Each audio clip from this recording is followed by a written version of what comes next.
Welcome to MissouriNet.com. I'm Bill Pollock. You can tell from the background a little different than the studio. I'm just sitting at my desk here today. We're getting ready for that big announcement from the Chiefs at Arrowhead Stadium and who Mizzou would possibly be playing, so keeping an eye on that. But while we have some time, Alex Borrell, who covers the Texas A M Aggies for 1150 KZNE out of College Station, is joining us. He also does some work for Learfield Sports, our parent company. Alex, great to have you on.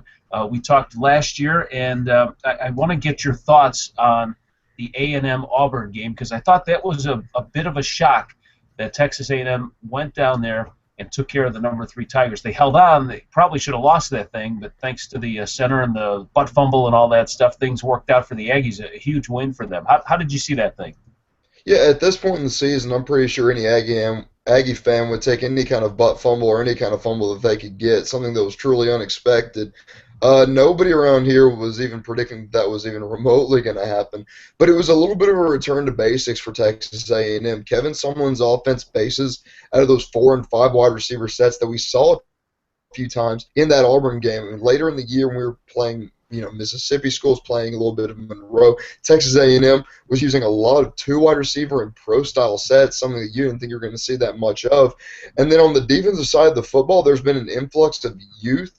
Nothing spectacular, but it's Harwell and Josh Walker, freshman linebackers, one from East Texas and one from the Houston area, have given this defense a new life at the linebacker position, and that was something that position definitely needed.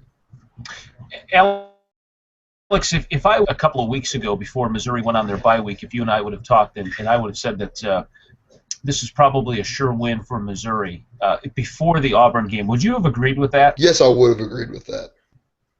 All right, that's what scares me, because when Mizzou was beating Kentucky, I tweeted, hey, Mizzou fans, plan your trip to Atlanta for the SEC championship game, because Georgia still had to play Auburn at the time, and they will play them this Saturday.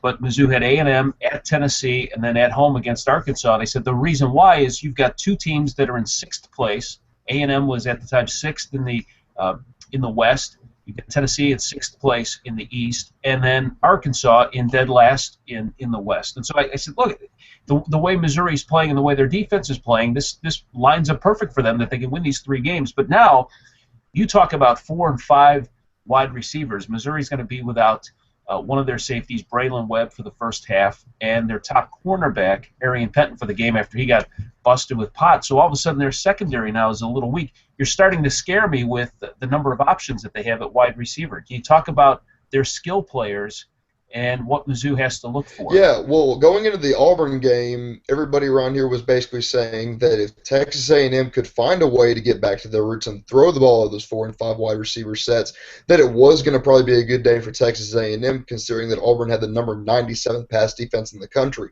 Texas A&M was able to take advantage of that. Plenty of weapons on the inside and the outside. Josh Reynolds got going early as a stud junior college wide receiver, and he was hitting those go routes, back shoulders, and stuff like that. But then Malcolm Kennedy has got a lot of senior leadership on this team. Y'all probably know about him the last couple of years, and he caught the game-winning touchdown at Alabama a couple of years ago. So he's been a solid part of this offense. And then guys like Speedy Nola, who's a freshman, A&M was able to pluck him out of the deep confines of New Orleans and get him away from the LSU Tigers right there. That was a big get, and he's a big special teams weapon. And then Ricky Seals-Jones is 6'5", related to Eric Dickerson out of Sealy, Texas. Put him in the slot, and it's going to be tough to cover him all day, especially with that much force on the inside. Now, talk about this freshman quarterback you got, this Allen kid. This kid, well, he really lit Auburn up, and you talked about Auburn's weak secondary and ability to pass on them, but that kid looks pretty solid.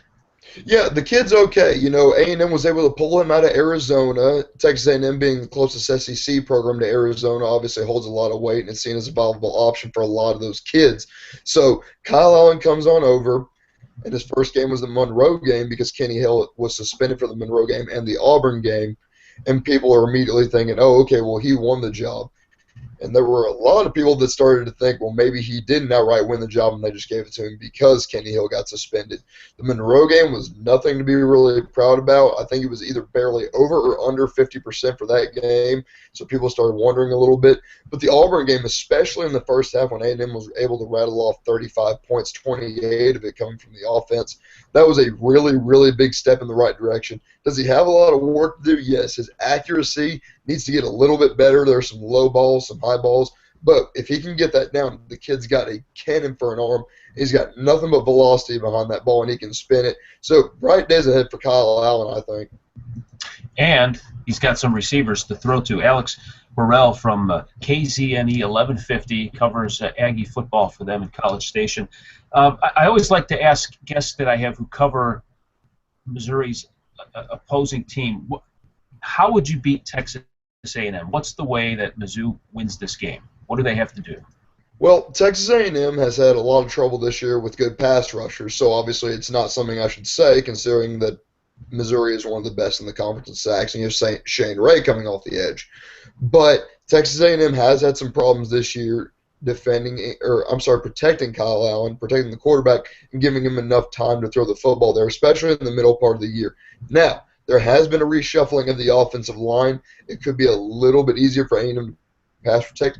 Getting after Kyle Allen, especially a freshman quarterback like that, could rattle him early. Second of all, if Missouri can find a way to run the ball, then they're probably going to give Texas A&M a long day. Texas A&M's defense is still among one of the worst in the country.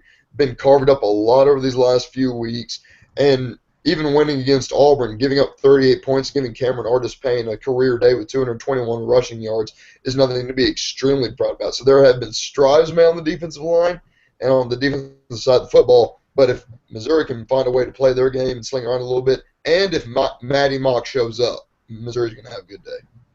And that's the big question mark, Alex, is what does Matty Mock do? Now, I think you hit it right on the head. We talked about this in a couple of other hangouts we had throughout the week, and that's what I'm banking on for Missouri winning, is putting pressure on that freshman quarterback. And so far, we haven't seen an offensive line or an offense that's been able to really stymie that pass rush up to this point. I think Missouri's got one of the top defenses. They've got to bring it, like you said. I totally agree with you on that. And Mizzou has had to rely heavily on the run. They need to continue to do that as well, because Matty Mock is the big question mark. But at some point, though, you've got to be able to throw the football too. So I want to see how Matty kind of handles that atmosphere there, because you guys got a great home stadium feel, and that crowd, the 12th man, the original 12th man. See, I can say what they want, but that's the original 12th man. It's a great college atmosphere.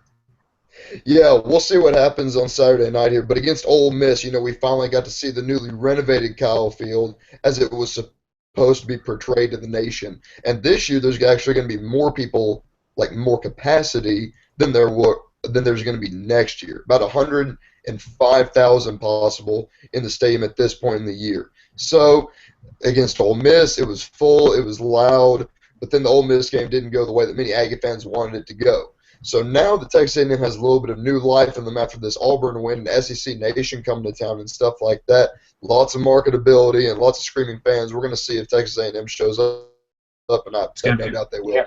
Yeah, it's going to be. What was that you said? I didn't catch it at the end. No, I'm sure that people are going to show up, and I have no doubt the 12th man's going to be loud. Yeah, yep, absolutely. Alex Borrell from KZNE 1150, The Zone. Thanks for joining us. It was great to see you again. Yeah, Bill, like I said earlier, I like the beard. I haven't seen you in a while, but good to see you as always. Appreciate it. Appreciate the comment. I got a little gray there. We got to get rid of that part. But, yeah, thanks a lot, Alex, and we'll talk to you again soon, and, we'll catch up with you. All right, appreciate it. All right, thanks for watching us here at MissouriNet.com.